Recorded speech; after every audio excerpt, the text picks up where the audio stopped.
ABC ન્યૂઝમાં આપનું સ્વાગત છે। હવામાન વિભાગ દ્વારા જાફરાબાદના દરિયાકાંઠે ભારે અને તેજ પવન ફૂંકાવાની આગાહી કરવામાં આવી।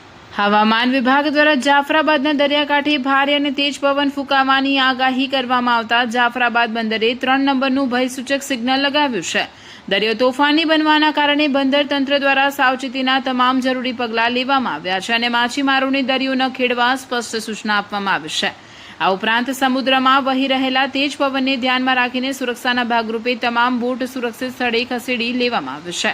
રિપોર્ટર સરફરાઝ ખોખર, અમરેલી।